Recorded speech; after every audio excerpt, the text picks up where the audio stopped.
भगवद गीता के 18वें अध्याय के अंतर्गत श्लोक संख्या 22 पर विचार करेंगे। यत्तदेकस्मिन् कार्ये सक्तम् अहेतुकम् अतत्त्वार्थे वदल्पं च तत्तामसम् उदाहृतम्। तो यहाँ पर भगवान कह रहे हैं यत्तु कृष्ण वत् एकस्मिन्, कि जो ज्ञान केवल एकमात्र इस शरीर में ही आसक्त है, और इस शरीर को ही संपूर्ण मानता है, अहेतुकम, तो बिना किसी कारण के जिस ज्ञान में शरीर को ही पूरा महत्व दिया जाता है, अतत्वार्थ है बद, और इसमें तत्व का असली अर्थ नहीं मिलता, असली तत्व का अर्थ नहीं मिलता। अल्पम चा, और वो ज्ञान अति तुच्छ है, तत्तामसम उदाहृतम, तो ऐसा ज्ञान तामसी है। अब हम सुनेंगे प्रभुपाद तात्पर्य में क्या लिखते हैं। श्रील प्रभुपाद की जय। सामान्य मनुष्य का ज्ञान सदैव तामसी होता है, क्योंकि प्रत्येक बद्ध जीव तमोगुण में ही उत्पन्न होता है। जो व्यक्ति प्रमाणों से या शास्त्रीय आदेशों के माध्यम से ज्ञान अर्जित नहीं करता, उसका ज्ञान शरीर तक ही सीमित रहता है। उसे शास्त्रों के आदेशानुसार कार्य करने की चिंता नहीं होती। उसके लिए धन ही ईश्वर है और ज्ञान का अर्थ शारीरिक आवश्यकताओं की तुष्टि है। ऐसे ज्ञान का परम सत्य से कोई संबंध नहीं होता। ये बहुत कुछ साधारण पशुओं के ज्ञान यथा खाने, सोने, रक्षा करने तथा मैथुन करने का ज्ञान जैसा है।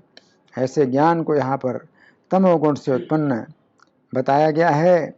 दूसरे शब्दों में इस शरीर से परे आत्मा संबंधी ज्ञान सात्विक ज्ञान कहलाता है, जिस ज्ञान से लौकिक तर्क तथा चिंतन यानी मनोधर्म द्वारा नाना प्रकार के सिद्धांत तथा वाद जन्म लें, वो रजोगुणी है। और शरीर को सुखमय बनाए रखने वाले ज्ञान को तमोगुणी कहा जाता है। तो यहाँ प्रभुपाद का तात्पर्य समाप्त हुआ। अब हम सुनेंगे श्री भगवान ने कहा में इसकी कैसी व्याख्या हुई है। श्लोक संख्या 19 में श्री कृष्ण ने बताया था कि ज्ञान, कर्म तथा कर्ता ये सभी 3 गुणों के अनुसार 3 प्रकार के होते हैं, तथा फिर श्री कृष्ण ने श्लोक संख्या 20 तथा 21 में क्रमशः सत्वगुणी ज्ञान तथा रजोगुणी ज्ञान का वर्णन किया। उस समय अर्जुन के मन में जिज्ञासा उत्पन्न हुई कि श्री कृष्ण ने सत्वगुणी तथा रजोगुणी ज्ञान का तो वर्णन किया है, परंतु तमोगुणी ज्ञान कैसा होता है। अंतर्यामी होने के कारण श्री कृष्ण अर्जुन के मन की जिज्ञासा को समझ गए। अतः उन्होंने इस श्लोक में बताया है कि तमोगुणी ज्ञान में व्यक्ति अपने शरीर के अतिरिक्त और किसी भी वस्तु पर विचार नहीं करता है। इस श्लोक में श्री कृष्ण की 2 अत्यंत महत्वपूर्ण शिक्षाएं हैं, जिनकी हम क्रम पूर्वक चर्चा करेंगे। अब पहली अत्यंत महत्वपूर्ण शिक्षा। श्लोक में प्रथम शिक्षा के अनुसार शब्द हैं यत्तु कृष्णवत् एकस्मिन् कार्ये सक्तम अहेतुकम अतत्व अर्थवत् अल्पम चा, अर्थात जिस ज्ञान में व्यक्ति अपने शरीर में ही आसक्त होता है, जिसका कोई कारण नहीं होता है, जिसमें तत्व ज्ञान नहीं रहता है तथा जो ज्ञान अल्प है। इस श्लोक के तात्पर्य में श्रील प्रभुपाद लिखते हैं सामान्य मनुष्य का ज्ञान सदैव तामसी होता है, क्योंकि प्रत्येक बद्ध जीव तमोगुण में ही उत्पन्न होता है। जो व्यक्ति प्रमाणों से या शास्त्रीय आदेशों के माध्यम से ज्ञान अर्जित नहीं करता है, उसका ज्ञान शरीर तक ही सीमित रहता है। उसे शास्त्रों के आदेशानुसार कार्य करने की चिंता नहीं होती है। उसके लिए धन ही ईश्वर है और ज्ञान का अर्थ शारीरिक आवश्यकताओं की तुष्टि है, ऐसे ज्ञान का परम सत्य से कोई संबंध नहीं है इति। तो यहाँ पर श्री कृष्ण कह रहे हैं कि तमोगुणी ज्ञान में व्यक्ति अपने शरीर को ही सब कुछ मानकर उसी शरीर में आसक्त रहता है। यहाँ पर श्री कृष्ण कृष्णवत शब्द का प्रयोग कर रहे हैं। कृष्णवत शब्द दो शब्दों से मिलकर बना है, कृष्ण तथा वित। कृष्ण शब्द का अर्थ है सब कुछ तथा वत शब्द का अर्थ है जैसा। इस प्रकार कृष्णवत शब्द का अर्थ हुआ सब कुछ के जैसा। तो यहाँ पर श्री कृष्ण कह रहे हैं कि तमोगुणी ज्ञान में व्यक्ति अपने शरीर को ही सब कुछ जैसा मानता है। यहाँ पर श्री कृष्ण इन शब्दों का प्रयोग कर रहे हैं, एक अस्मिन कार्ये। एक शब्द का अर्थ है एकमात्र, अस्मिन शब्द का अर्थ है यह, तथा कार्य शब्द का अर्थ है शरीर में। इस प्रकार एक अस्मिन कार्ये, इन शब्दों का अर्थ हुआ एकमात्र इस शरीर में। तो यहाँ पर श्री कृष्ण कह रहे हैं कि तमोगुणी ज्ञान में व्यक्ति एकमात्र इस शरीर को ही सब कुछ मानकर आसक्त रहता है। फिर श्री कृष्ण अहेतुकम शब्द का प्रयोग कर रहे हैं। अहेतुकम शब्द का अर्थ है बिना किसी कारण के। इसका अर्थ हुआ कि तमोगुणी ज्ञान में व्यक्ति एकमात्र अपने शरीर को ही सब कुछ मानकर अपने शरीर में ही आसक्त रहता है, परंतु इस बात का कोई उचित कारण नहीं है कि वो क्यों अपने ही शरीर को सब कुछ मानता है। ये तो सामान्य बात है कि अपनी तुलना से हमें दूसरों के भी सुख तथा दुख का अनुमान लगाना चाहिए, परंतु तमोगुणी ज्ञान में व्यक्ति केवल शरीर को ही सब कुछ मानता है, वो अन्यों की परवाह नहीं करता है। तो यहाँ पर श्री कृष्ण तमोगुणी ज्ञान के संबंध में तू शब्द का प्रयोग कर रहे हैं। पिछले श्लोक में श्री कृष्ण ने रजोगुणी ज्ञान के संबंध में भी तू शब्द का प्रयोग किया था। तो जिस प्रकार सत्वगुणी ज्ञान की तुलना में रजोगुणी ज्ञान अत्यंत निम्न स्तर का है, उसी प्रकार रजोगुणी ज्ञान की तुलना में तमोगुणी ज्ञान अत्यंत निम्न स्तर का है।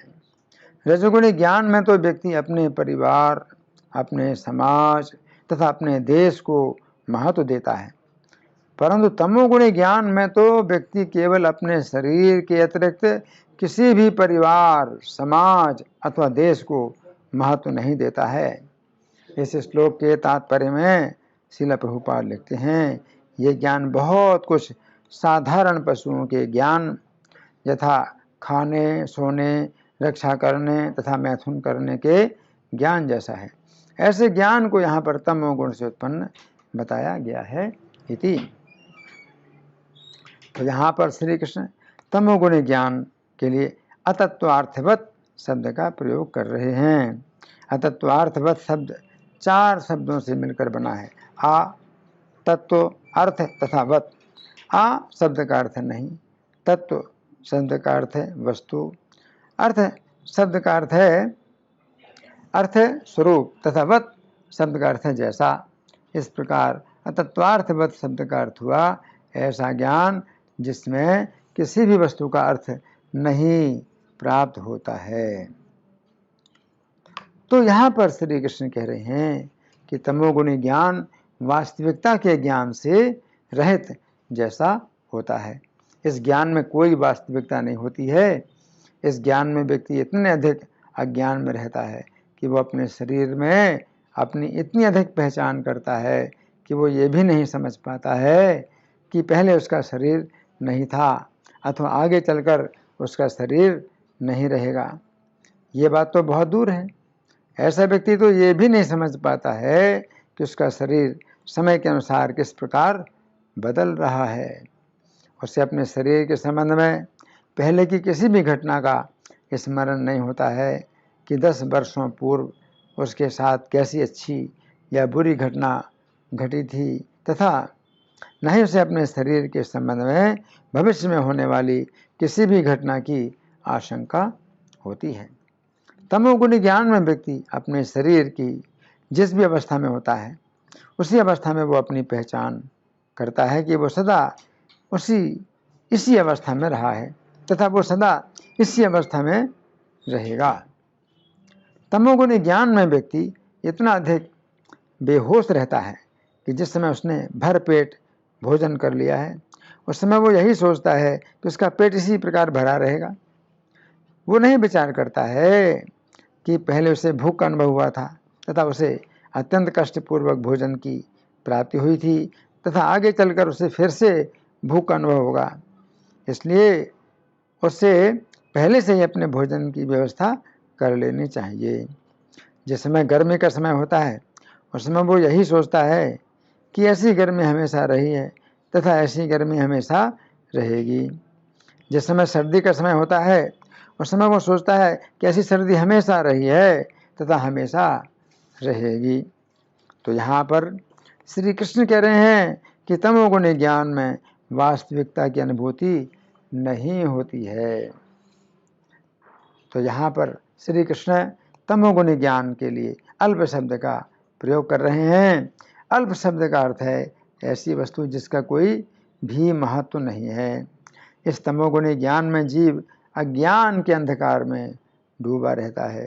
तमोगुणी ज्ञान में अज्ञान का अंधकार इतना अधिक होता है कि व्यक्ति ये भी नहीं समझ पाता है कि वो कितने अधिक अज्ञान में है। तो यहाँ पर श्री कृष्ण कह रहे हैं कि तमोगुणी ज्ञान अत्यंत तुच्छ होता है, अर्थात इसमें अज्ञान का अंधकार भरा होता है। भागवत के 10वें स्कंद के अंतर्गत अध्याय संख्या 10 में वर्णन आता है कि जिस समय नारद जी कैलाश के उपवन में मंदाकिनी के तट से होकर गुजर रहे थे उस समय उन्होंने कुबेर के 2 पुत्रों नलकुबर तथा मणिग्रीव को देखा कि वे नग्न खड़े हैं तथा उन्हें इसमें जरा भी लज्जा का अनुभव नहीं हो रहा है। ये बात समझने की है कि इन 2 पुरुषों के साथ जो नग्न स्त्रियां थीं उन्होंने लज्जावश अपने वस्त्र धारण कर लिए, परंतु इन 2 पुरुषों ने सोचा कि अच्छा तो यही है कि उन्हें इस बात का ज्ञान न रहे कि क्या उचित है और क्या अनुचित है।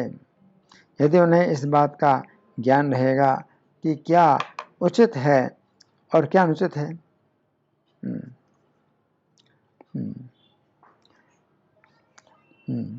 यदि उन्हें इस बात का ज्ञान रहेगा कि क्या उचित है तथा क्या अनुचित है तो उन्हें इन शिक्षाओं के अनुसार झुकना पड़ेगा। उन्हें इस बात के लिए लज्जा का अनुभव होगा कि वे क्या अनुचित कर रहे हैं। अच्छा यही है कि वे अज्ञान में रहें ताकि उन्हें लज्जा का अनुभव ना करना पड़े कि वे क्या अनुचित कर रहे हैं। यदि उन्हें उचित अनुचित का ज्ञान रहेगा तो उन्हें अनेक प्रकार के नियमों से बंधना पड़ेगा कि उन्हें क्या करना चाहिए तथा क्या नहीं करना चाहिए। सबसे अच्छा है कि अज्ञान में रहा जाए ताकि अपने को उचित अनुचित का पता ना चले तथा इस प्रकार अपने लिए कोई भी बंधन नहीं रहेगा। ऐसी स्थिति में हम जो कुछ भी करेंगे उसमें हमें कोई भी बाधा नहीं होगी। इस प्रकार के विचारों में वे शराब पीते थे। शराब एक ऐसा पेय है जिसे पीने पर व्यक्ति के अंदर अज्ञान उत्पन्न होता है तथा वो अज्ञान से मुक्त हो जाता है, क्षमा करें, तथा वह तनाव से मुक्त हो जाता है कि उसने क्या क्या गलतियां की हैं। इस प्रकार के तनाव से मुक्त होने के प्रयास में इन दोनों यक्षों को वृक्ष का शरीर प्राप्त हुआ। वृक्ष के शरीर में वे नग्न बने रहेंगे तथा उन्हें इस विषय में लज्जा का अनुभव नहीं होगा। वृक्षों के अंदर तमोगुणी ज्ञान होता है।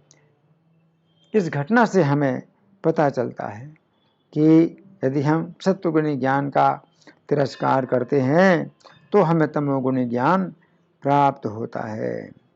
इस श्लोक के बंगाली पद्यानुवाद में श्रील प्रभुपाद लिखते हैं, देह के सर्वस्व बुझी ये ज्ञान उद्धव अतज्ञ अल्प बुद्धि तामस के सब।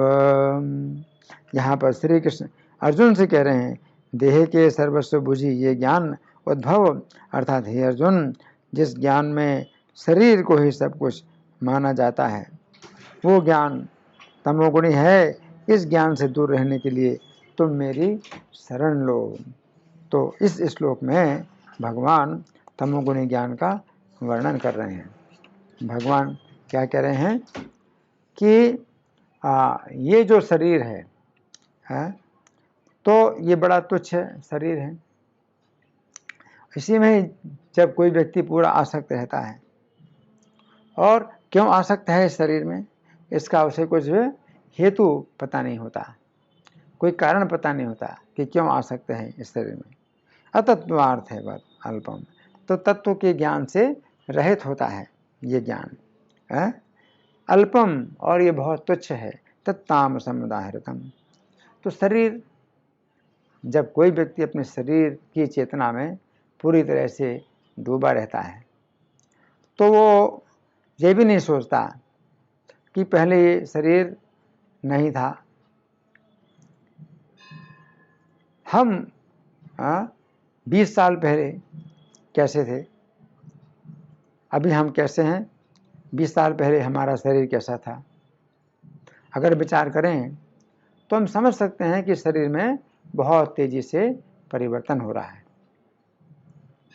तो फिर ये परिवर्तनशील शरीर के अंदर स्थित जो जीवात्मा है ये अपरिवर्तित रहता है, और ये जीवात्मा स्वयं अपनी पहचान इस शरीर के साथ करता है।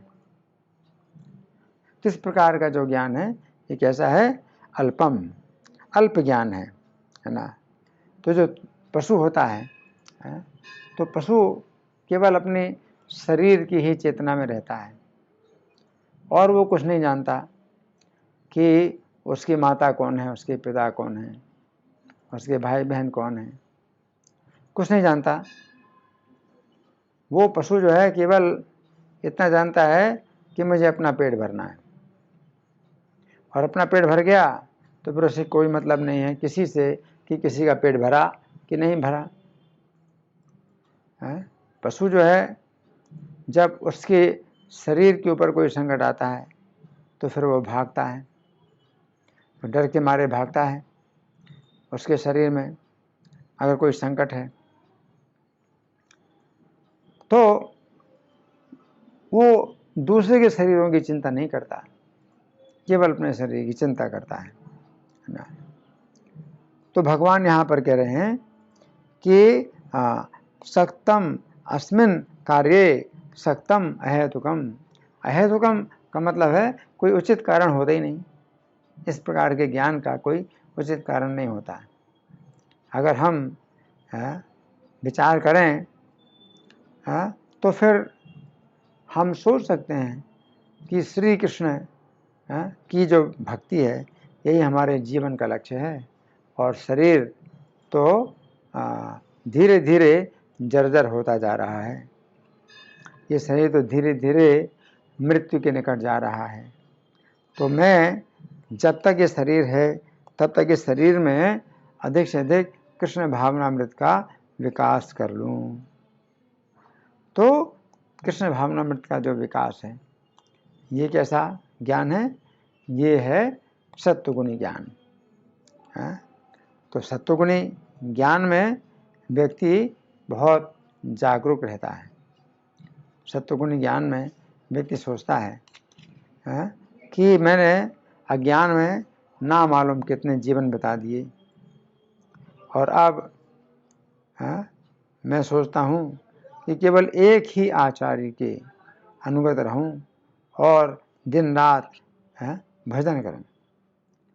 तो अगर हम इस प्रकार से सोचते हैं कि श्री कृष्ण के भजन का ही एकमात्र महत्व है और बाकी किसी भी चीज़ का महत्व नहीं है, तो इसके द्वारा हम तमोगुणी ज्ञान से ऊपर उठ सकते हैं।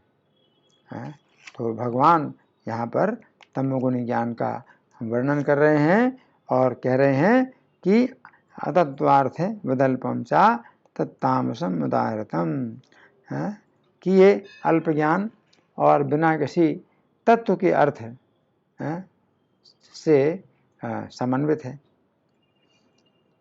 तो तत्तामसम उदाहृतम, ये ज्ञान तमोगुणी हैं। धन्यवाद। हरे कृष्णा।